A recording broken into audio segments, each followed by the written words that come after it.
নমস্কার। আজকের গল্প রূপলি ফ্লাস্ক। গল্প রচনায় অনিশ দেব, গল্প পাঠে অভিষেক। গল্পটি পত্রভারতী প্রকাশিত অশরীরী ভয়ঙ্কর এই বইটি থেকে নেওয়া হয়েছে। গল্পের খাতিরে সামান্য কিছু পরিবর্তন আনা হয়েছে গল্পে। গল্পটি কোনো রকমভাবেই মদ্যপানকে প্রশ্রয় দেয় না। শুরু হচ্ছে রূপলি ফ্লাস্ক। প্রথম কবে রূপক সরকারের সঙ্গে দেখা হয়েছিল তা মনে নেই, তবে এটুকু মনে আছে, পার্ক স্ট্রিটের ফাউন্টেন বারে প্রায় প্রতিদিন সন্ধ্যাবেলাতে ওর সঙ্গে আমার দেখা হতো। রূপক সরকারের দিকে একবার আমার নজর গেলে চোখ ফেরানো মুশকিল, এবং এই নজরবন্দি হওয়ার কারণ রূপকের রূপ নয়, ওর ফ্যাকাশে মুখ। সে মুখে রক্তের যেন ছিটে ফোঁটাও নেই। রূপক সরকার চেহারা মাঝারি, বয়সে মোটামুটি ৪৫, গভীর কালো চোখ এবং ওর ফ্যাকাশে সাদা মুখে এই দুটো কালো বৃত্ত ছাড়া আর কোনো রঙের প্রলেপ নেই। মুখ নয়, সাদা চকচকে রূপোর পাতে তৈরি একটা মরণ মুখোশ। প্রথম নজরে ওকে দেখে আমি চমকে উঠেছিলাম। বারে ওর আসা যাওয়া ছিল দারুণ নিয়ম মাফিক। ঠিক 7:30টায় আসেন, কোণের একটা টেবিল বেছে নিয়ে গেলাসের পর গেলাস বিয়ার হুইস্কি খেয়ে চলেন। তারপর 9:15 বাজলেই অস্বস্তি ভরে বারবার তাকান ঘড়ির দিকে, চারপাশে ইতিউতি চোখ বুলিয়ে নেন। তারপর ঠিক 9:30টায় বেরিয়ে যান। ফাউন্টেনের বিয়ারাদেরও এই নিয়ম মুখস্থ হয়ে গিয়েছিল। 9:15 বাজলেই ওরা বিল নিয়ে এসে হাজির হতো সরকারের টেবিলে। একদিন রাত 8টা নাগাদ ফাউন্টেনে ঢুকে দেখি কোণের টেবিলে যথারীতি রূপক সরকার উপস্থিত এবং নেশায় নিমগ্ন। টেবিলের দ্বিতীয় চেয়ারটা খালি আছে দেখে আলাপ জমানোর উদ্দেশ্যে সোজা এগিয়ে গেলাম ওর কাছে। বললাম, বসতে পারি? ওহ, শিওর, জড়ানো লাজুক গলায় বললেন সরকার। ধন্যবাদ জানিয়ে বসলাম। হেসে বললাম, আমার নাম নিশিনাথ সান্যাল, আপনাকে প্রায় রোজই এখানে দেখি। আমি রূপক সরকার, হাত বাড়িয়ে দিলেন তিনি। ফাউন্টেন আমার ফেভারিট জায়গা, আই আই লাইক ইট। আমরা পরস্পরের হাত ঝাঁকালাম। এভাবেই আলাপের সূত্রপাত এবং বিভিন্ন বিষয়ে আমাদের কথা শুরু হলো। ভারতের বর্তমান রাজনৈতিক অবস্থা, কলকাতার ফুটবল, অ্যাপল, নিত্য প্রয়োজনীয় জিনিসের মূল্যবৃদ্ধি ইত্যাদি বহু জিনিস নিয়েই আমরা আলোচনা করলাম। 9:30 পর্যন্ত আমাদের কথাবার্তা জ্যোতিহীন, ক্লান্তিহীন। রাতের পর রাত আমাদের আলাপক্রমে ঘন হয়ে উঠতে লাগলো। হয়তো একটা বন্ধুত্বও গড়ে উঠল দুজনের মধ্যে। একদিন দুজনে একই সঙ্গে বার ছেড়ে বেরোলাম। হাঁটতে শুরু করলাম নির্জন পথ ধরে। কথায় কথায় জেনেছি রূপক সরকার পেশায় ডাক্তার, থাকেন কাছেই ওই ক্যামাক স্ট্রিটে একটা ফ্ল্যাট ভাড়া নিয়ে। আজ অন্য দিনের মতো ট্যাক্সি ডাকার চেষ্টা না করে তিনি হাঁটতে শুরু করেছেন এবং আমাকেও ছাড়তে চাননি। একসময় হঠাৎই সরকার বললেন, চলুন, আজ আমার বাড়ি চলুন, বিদেশি শ্যাম্পেন আছে, একসঙ্গে খাওয়া যাক। চলুন চলুন। আমি অবাক হলাম, কিন্তু রূপক সম্পর্কে আমার নিজের যথেষ্ট কৌতূহল থাকায় ওর প্রস্তাবে রাজি হলাম। ওকে অনুসরণ করে পৌঁছালাম ওর ফ্ল্যাটে। ফ্ল্যাটে ঢুকতেই বিলাসী সাজগোছের পরিচয় পেলাম। আকারে বিশাল ও প্রকারে রাজকীয় রূপকের আবাস। নিজেকে সামলে নেওয়ার আগেই সরকার হঠাৎ আমাকে বললেন, আমি 1 মিনিট আসছি, আপনি বসুন। উত্তরের অপেক্ষা না করে তিনি ভেতরের কোনো একটা ঘরে অদৃশ্য হয়ে গেলেন। বসবার ঘরে আমি একা দাঁড়িয়ে ঘরের ওপর জরিপ নজর রেখে সরকারের অপেক্ষায় রইলাম। ডান দিকের দেওয়ালে সুদৃশ্য বইয়ের তাকে সুচারুভাবে সাজানো দেশি বিদেশি বইয়ের মেলা আমাকে আকর্ষণ করল। সেদিকে এগিয়ে গেলাম। প্রায় সঙ্গে সঙ্গেই পেছন থেকে শোনা গেল দরজা খোলার শব্দ এবং তাকে অনুসরণ করে দৃপ্ত পায়ের ছন্দ। কি দেখছেন, বই? শুনতে পেলাম খুশি খুশি সরকারের গলা। বই পড়তে বুঝি ভালোবাসেন আপনি? সেই রকম পোকা নই, তবে মাঝে মাঝে। কথা বলতে বলতে আমি ওর দিকে ঘুরে তাকিয়েছি আর সঙ্গে সঙ্গে ভীষণভাবে চমকে উঠেছি। আমার সামনে এক নতুন রূপক দাঁড়িয়ে। গত কয়েক মাস যে রূপকের সঙ্গে আমি আলাপ করেছি, কথা বলেছি, এর সঙ্গে তার কোনো মিল নেই। এখন রূপকের চোখ মুখ প্রাণবন্ত, উজ্জ্বল, ফর্সা গাল টুকটুকে লাল, যেন যেন রক্ত গোলাপ। বহু চেনা ফ্যাকাশে ভাব কোথায় মিলিয়ে গেছে। আমি অবাক চোখে নিষ্পলকে তাকিয়ে রইলাম। আমাকে দেখে চমকে গেছেন মনে হচ্ছে। তিনি প্রশ্ন করলেন। হ্যাঁ হ্যাঁ, মানে আমি ঠিক বুঝতে পারছি না, আপনি যেন পলকে ঝকঝকে টকটক হয়ে উঠেছেন। কোনো জাদু টনিক খেলেন নাকি? ডক্টর সরকার একটু ভেবে বললেন, আপনাকে সব বলবো, তবে তার আগে এক গ্লাস করে হয়ে যাক। সরকারের সুরে মনে হলো তিনি যেন বেশ মজা পেয়েছেন। দ্রুত পায়ে এগিয়ে গেলেন দেওয়ালে গাঁথা ক্যাবিনেটের কাছে। দরজা খুলে বোতল বের করে দুটো গ্লাসে ঢেলে নিলেন নেশা। কাছে এগিয়ে এসে একটা গ্লাস আমার দিকে বাড়িয়ে দিলেন। হেসে বললেন, ঠিকই ধরেছেন, জাদু টনিকই বটে। রক্ত। রক্ত? কি কি বলছেন আপনি? বোকার মতো ওর কথার প্রতিধ্বনি তুলে আমি প্রশ্ন করলাম। একটা সোফায় বসে শরীর এলিয়ে দিলেন রূপক সরকার। আমাকে বললেন, বসুন। তারপর সরাসরি আমার চোখে তাকিয়ে প্রশ্ন করলেন, আপনি ভ্যাম্পায়ারে বিশ্বাস করেন? না মানে ও নিয়ে তেমন ভাবিনি। থতমত খেয়ে অগোছালো উত্তর দিলাম। বেশ, তাহলে এখন থেকে ভাবুন। সরকারের হাসি ধীরে ধীরে মিলিয়ে যাচ্ছে। অন্তরঙ্গ ভাবের বদলে এক অদ্ভুত দূরত্বের আবরণ ওর মুখের উপরে নেমে এলো। তারপর, ভ্যাম্পায়ার হলো আসলে অমৃত। দিনের বেলা ওরা সাধারণ মৃতদেহের মতো নির্জীব হয়ে পড়ে থাকে ওই লুকোনো কোনো জায়গায়, আর রাতের অন্ধকার নেমে এলে ওরা রক্তের খোঁজে চলাফেরা করে বেরোয় জীবন্ত মানুষের জগতে। মানুষের রক্ত না হলে ওদের চলে না, আর যাদের রক্ত ওরা চুষে খায় তারাও ধীরে ধীরে ভ্যাম্পায়ার হয়ে যায়। এসব কথার কোনো উত্তর হয় না। একবার মনে হলো সরকার হয়তো আজ একটু বেশি খেয়ে ফেলেছে, সুতরাং হাতের গেলাসে একটা ছোট্ট চুমুক দিয়ে চুপ করে রইলাম। সরকার বললেন, আমাদের বংশে কয়েকশো বছরের পুরনো এক অভিশাপ আছে।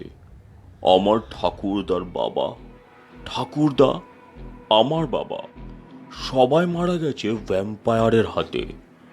ওরা আমাকেও মেরে ফেলার চেষ্টা করছিল। বহু বছর ধরেই সে চেষ্টা করে চলেছে, কিন্তু বরাবরই আমি ওদের ফাঁকি দিয়েছি। ওর কথা বিশ্বাস করছি, এমন ভান করাটাই ভালো হবে বলে মনে করলাম। তাছাড়া আমার বেশ কৌতূহলও হচ্ছে, সুতরাং জানতে চাইলাম কিভাবে ফাঁকি দিলেন। বছর দুয়েক আগেও আমাকে ভীষণ সাবধানে থাকতে হতো। নামকরা কোম্পানির জুৎসই তালা কিনেছি।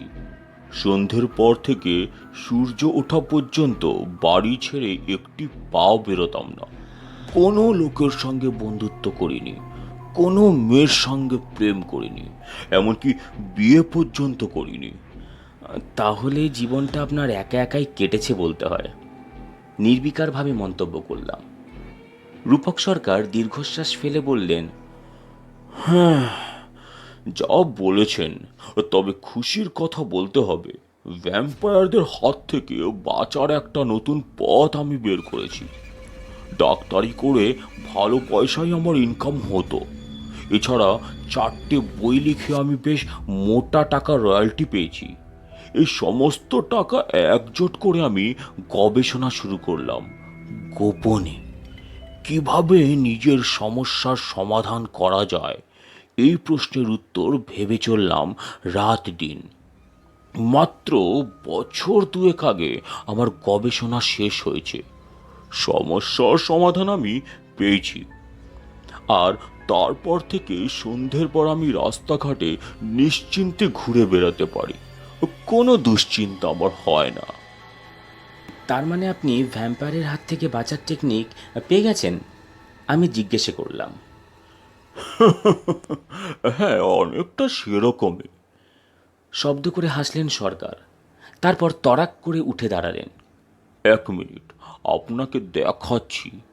এই বলে দ্রুত পায়ে আবার অদৃশ্য হয়ে গেলেন ভেতরের ঘরের দিকে। একটু পরে তিনি ফিরে এলেন, হাতে একটা রুপোলি রঙের ফ্লাস্ক। সেটার গায়ে কারুকাজ ও শিল্পকলা মুগ্ধ হয়ে দেখার মতো। আমি ওটা ছুঁয়ে দেখলাম। রুপোলি, তবে রূপোর তৈরি নয়। হয়তো পিতলের উপরে প্লেটিং করা রয়েছে। খাঁটির উপর তৈরি হলে আমি ঠিক বুঝতে পারতাম। আমি খাঁটি রূপো চিনি। এটা আমাদের বংশের অনেক পুরনো আমলের জিনিস। সরকার বলতে শুরু করলেন। বহুদিন এটা এমনি পড়েছিল। ভাগ্যের পরিহাস বলতে হবে যে আজকাল এটা আমার ভীষণ কাজে লাগছে। এক কথায় আমার প্রাণ। আসল ব্যাপারটা এবার আপনাকে বলি। আমি একটা সিরাম ইনভেন্ট করেছি, সেটা ঘন্টা কয়েকের জন্য মানুষের প্রাণ বাঁচিয়ে রাখতে পারে। নিজের শরীরে ওই সিরাম ইনজেক্ট করে ঢোকানোর পর ইচ্ছে করলে আমি আমার বডির সমস্ত ব্লাড বের করে দিতে পারি। আমার তাতে কোনো অসুবিধেই হবে না। আমি ক্রমশ অবাক হতে লাগলাম। আর ঠিক গত 2 বছর ধরে আমি ঠিক তাই করে চলেছি। সিরাম নেবার পর বডির সমস্ত ব্লাড বের করে আমি এই রুপোলি ফ্লাস্কে ভরে রাখি। তারপর ফ্লাস্কটাকে একটা থার্মোস্ট্যাটিক বার্থে রেখে দিই, যাতে ওই ভেতরে রক্তের টেম্পারেচারে কোনো রকম হেরফের না হয়। তারপর ব্লাডলেস বডি নিয়ে 3 ঘন্টা 3.5 ঘন্টা আমি দিব্যি কাটিয়ে দিতে পারি। মন প্রাণ খুলে ফুর্তি করি, কারণ আমি জানি যে মানুষের শরীরে 1 ফোঁটা রক্ত নেই তাকে নিয়ে কোনো ভ্যাম্পায়ারের কোনো মাথা ব্যথা নেই। তারপর সময় হয়ে গেলে আমি চটফট ফিরে আসি, আবার রক্ত ভরে নি শরীরে, নর্মাল হয়ে যাই। অবিশ্বাস্যে মাথা নাড়লাম আমি। কিন্তু এ তো সিম্পলি ইম্পসিবল। না, ইম্পসিবল নয়। সামনে ঝুঁকে এলেন রূপক সরকার। ফাউন্টেন বারে আপনি আমাকে দেখেছেন, আর একটু আগে রক্ত নেওয়ার পর আপনি আমার চেঞ্জটাও লক্ষ্য করেছেন। নিজের চোখে দেখা প্রমাণ কি কেউ অবিশ্বাস করতে পারে? কি জানি, জানি না। একটু থেমে বললাম, তা আপনি এই সিরামটা পেটেন্ট নিয়ে বাজারে বিক্রি করার কথা ভাবেননি? ভ্যাম্পায়ারদের কথাটা যদি সত্যি হয়, তাহলে তো এই সিরাম দারুণ বিক্রি হবে। প্রতিবাদে মুখর হয়ে সঙ্গে সঙ্গে উত্তর দিলেন রূপক সরকার। না না, সেটা করলে খুব বোকার মতো কাজ করা হবে। ওষুধের ফর্মুলা সবাই জেনে গেলে সাংঘাতিক বিপদ হবে। একবার ভেবে দেখুন তো, যদি কেউ... হঠাৎই থমকে গেলেন তিনি। বোধহয় বুঝতে পারলেন এই প্রথম তিনি তার গোপন আবিষ্কারের কথা দ্বিতীয় কোনো ব্যক্তিকে বলেছেন। তার আশঙ্কার কারণ আন্দাজ করতে আমার অসুবিধা হলো না। এক অদ্ভুত নিস্তব্ধতা আমাদের ঘিরে ধরল। দুজনেই চুপচাপ। নিজের গোপন কথা আমাকে হঠাৎ বলে ফেলায় কেমন যেন অস্বস্তি বোধ করছেন রূপক, আর ওর এই অস্বস্তি আমাকেও অস্বস্তির মধ্যে ফেলে দিয়েছে। তবু আমরা কথাবার্তা চালিয়ে যাওয়ার চেষ্টা করলাম। সরকার অন্যমনস্কভাবে রুপোলি ফ্লাস্কটা হাতে নিয়ে নাড়াচাড়া করতে লাগলেন। মাঝে মাঝে অদ্ভুত নীরবতা আমাদের জাকিয়ে বসতে লাগলো। সুতরাং প্রথম সুযোগেই হোঁচট খাওয়া সরকারের কাছে বিদায় নিলাম। হাত ঘড়ির দিকে তাকিয়ে বললাম, ওরে বাবা, এই যে 11টা বাজে, আজ উঠি। রূপক সরকারের জড়ানো উত্তর স্পষ্ট বোঝা গেল না, তবে স্বস্তির ভাব ফুটে উঠল ওর চোখে মুখে। যাওয়ার আগে বলে গেলাম, ফাউন্টেনে আবার দেখা হবে। দেখা আমাদের হতে থাকলো। একদিন ডক্টর সরকারকে পাল্টা নিমন্ত্রণ করলাম আমার ফ্ল্যাটে। লক্ষ্য করলাম ওর বিচলিত ভাবটা অনেকখানি মিলিয়ে গেছে। আচরণ আবার সহজ স্বাভাবিক হয়ে উঠেছে। তবে আমাদের বন্ধুত্বের তালটা কেন জানি না কোনো সূক্ষ্ম কারণে কেটে গেল। দেখা সাক্ষাৎ হলে কুশল বিনিময় করলেও আন্তরিক আবেগটা যেন সরকারের ব্যবহার থেকে মুছে গেছে। এরপর সপ্তাহ দুয়েক আমাদের বিশেষ কথা হয়নি, অথচ দুজনেই একইবারে নিয়মিত হাজিরা দিয়ে গেছি। অবশেষে আবার একদিন রাত 9টা নাগাদ আমরা ফাউন্টেনে মুখোমুখি হয়ে পড়লাম। সরকার যথারীতি ভদ্রতা বেশে হেসে জিজ্ঞাসা করলেন, কেমন আছেন? আমার মন মেজাজ বিশেষ ভালো ছিল না। সন্ধে থেকে সময়টা তেমন ভালো কাটেনি, সুতরাং দায়সারা জবাব দিয়ে আমি এড়িয়ে গেলাম। বিদেশি মদও কেমন যেন বিস্বাদ লাগছে। শরীর আর মন দুটোই কোনো কারণে অস্থির। একটু পরেই বার ছেড়ে বেরিয়ে পড়লাম। রওনা হলাম বাড়ির দিকে। ঘণ্টাখানেকের মধ্যে বাড়ি ফিরে এলাম। হাত মুখ ধুয়ে জামা কাপড় ছেড়ে নিলাম। রোজকার মতো খাওয়ার টেবিলে বসতে যাব, কলিং বেল বেজে উঠল। অবাক হলাম, কে ডাকতে এলো এত রাতে? টেবিল ছেড়ে উঠে গেলাম দরজার কাছে। দরজা খুলতেই দেখি রূপক সরকার দাঁড়িয়ে। ওর কালো চোখে উদ্ভ্রান্ত বন্য দৃষ্টি, মুখ কাগজের মতো ফ্যাকাশে। কি ব্যাপার এত রাতে? আমি জিজ্ঞেস করলাম। ওটা ওটা চুরি হয়ে গেছে, রুদ্ধশ্বাসে বলে উঠলেন সরকার। কোনটা? রূপলি ফ্লাক্সটা। আপনি ওদের বলে দিয়েছেন, নিশ্চয়ই সব বলে দিয়েছেন। এত রাতে আলটপকা হাজির হয়ে সরকারের এই ছেলে মানুষই অভিযোগে আমার বিরক্ত লাগলো। রূঢ় স্বরে আমি ওকে বললাম, দেখুন, আমি কাউকে কিচ্ছু বলিনি, আর আপনার ওই গাঁজাখুরি ভ্যাম্পায়ারের গল্পে আমার এক ফোঁটা বিশ্বাস নেই। আপনি নিজেই হয়তো ফ্লাক্সটা ভুল করে অন্য কোথাও রেখেছেন, ভালো করে খুঁজে দেখুন গিয়ে। কর্কশভাবে তিক্ত হাসি হাসলেন রূপক সরকার। ভুল করব? নিজের রক্ত জায়গা মতো রাখতে কখনো ভুল হয় কারো? যে করে হোক আমাকে ওটা খুঁজে বের করতেই হবে এক্ষুনি। হাতে আর সময় নেই। ওটা কোথায় যে গেল? ঠান্ডা গলায় বলে উঠলাম, আপনার ফ্লাস্কের ব্যাপারে আমি কিছু জানি না, আর জানতেও চাই না। তবে বন্ধু হিসেবে একটা কথা আপনাকে বলি, এখনই কোনো হাসপাতালে যান, গিয়ে রক্ত নিন, এছাড়া আর কিছু করার নেই। ওর মুখের উপর তরাম করে দরজা বন্ধ করে দিলাম। সঙ্গে সঙ্গে কলিং বেল আবার বাজতে শুরু করলো, এক টানা। আমি ভ্রুক্ষেপও করলাম না, সোজা এগিয়ে গেলাম খাওয়ার ঘরে। টেবিলে বসলাম। এরপরে কলিং বেলের শব্দ থেমে গেল। এবারে রূপলি ফ্লাস্কটা টেবিলের নিচে রাখা একটা বাক্স থেকে বের করলাম। ওটার ঢাকনা খুলে কাত করে ধরলাম আমার কাপের ওপর। নিয়ম মাফিক কায়দার চেয়ে এভাবে খাওয়া অনেক ভালো। ইস, দুনিয়ার সব কটা লোকই যদি রূপক সরকারের মতো হিসেবি হতো, বুদ্ধিমান হতো, তাহলে কত সুবিধে হতো আমার।